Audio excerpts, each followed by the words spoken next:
Moikka! Mä oon Jane, jos et vielä tiennyt, ja ollaan täällä liikuntakeskus Parkissa.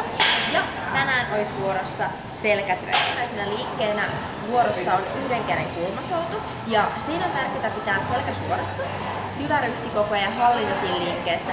Ja se, kun vedetään kättä ylöspäin, niin lapalus menee yhteen. Mutta lähdetään katsomaan.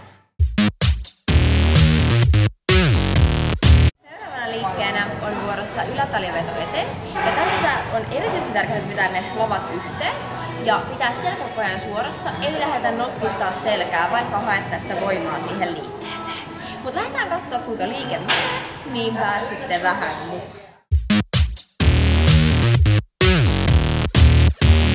No niin, sitten vuorossa alataljaveto kapealla otteella.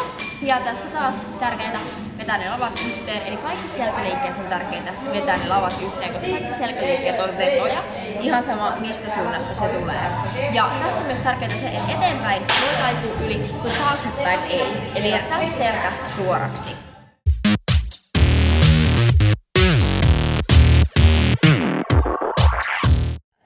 Liikkeenä, tokaviikana liikkeenä on vuorossa ylätaljaveto kapealla otteella. Eli vähän sama kuin tuolla alataljassa, mutta nyt ylhäältä päin.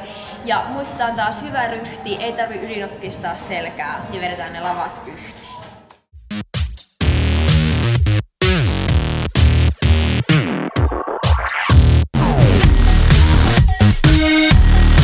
Sitten päästään viimeiseen liikkeeseen ja se on pull over taljassa. Ja siinä on tosi tärkeää se, että muistaa pitää nyt ne hartiat rentoina.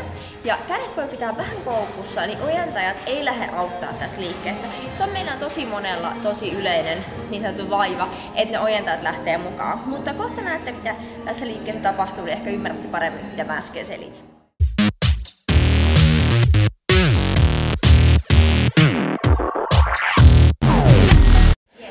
Siinä olisi sitten selkätreeni. Toivottavasti käytte kokeilemassa ja jos käytte, niin pistäkää kommenttia, että mitä tykkäsitte. Ja jos tykkäsitte videosta, niin painakaa sitä tykkään nappia.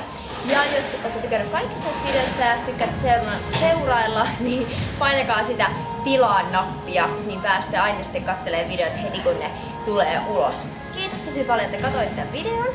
Ja sä voit seurata mua myös Instagramissa nimellä Janette Karonen ja Snapchatissa nimellä Janette KA. Nähdään ensi kerralla. Kiitos!